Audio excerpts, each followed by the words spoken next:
Begitu menterinya tidak ngerti pendidikan dan malas lagi urus pendidikan, kacau lah semuanya. Nah, saya tadi bilang sama Pak Jalil,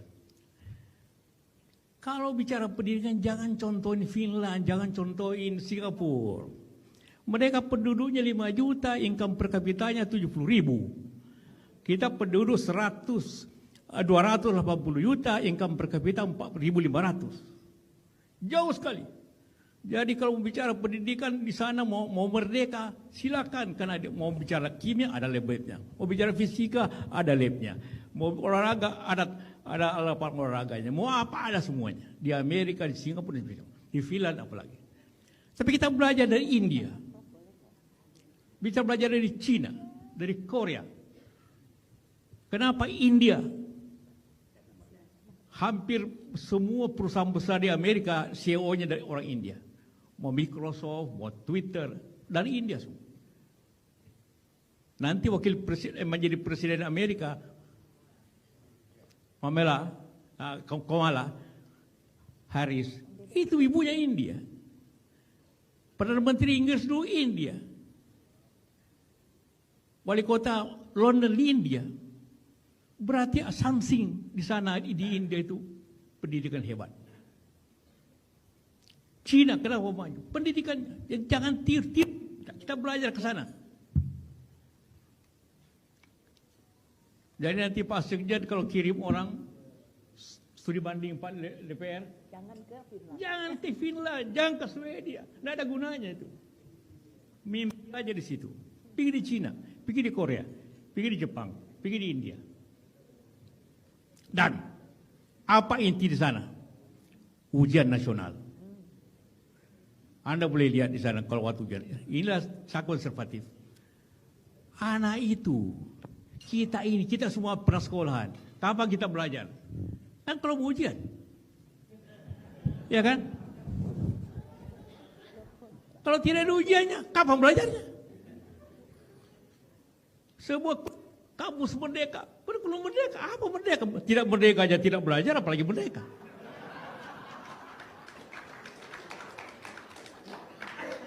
Dibantah kiri kanan, enggak saya bilang. Kita konservatif aja, karena menghadapi 70.000 siswa. Bagaimana Anda merdekakan 70.000 siswa? Tidak mungkin itu. Jangan tiru satu sekolah di sini Cikal atau apa dan bikin kurikulum merdeka, tiba-tiba seluruh Indonesia mau dimerdekakan kurikulumnya. Hebat. Akibatnya beginilah.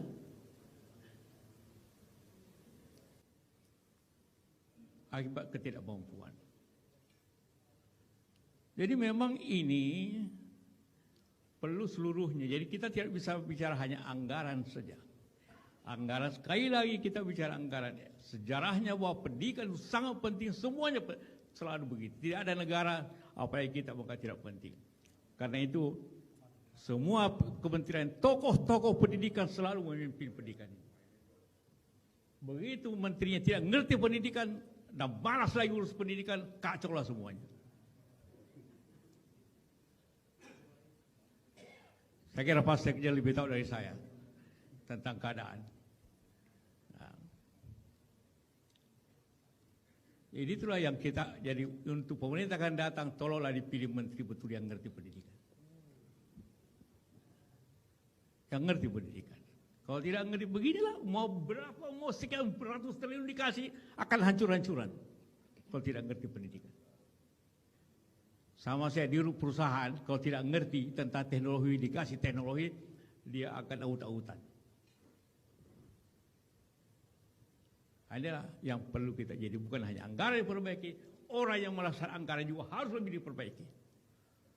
Percuma kita bicara anggaran sekian-sekian tanpa orang yang memanage anggaran itu dengan baik.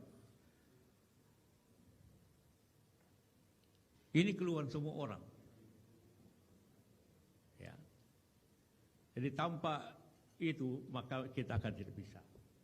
Nah kemudian anggaran itu memang harus, saya setuju ada standar-standar yang baik. Walaupun standar yang paling tinggi ongkosnya itu bukan pertahanan UI, yang saya ketuanya dan bekas rektornya Pak, karena mahasiswanya masih kurang. Karena dari luar negeri semua, dikasih beasiswa semua. Tapi oke.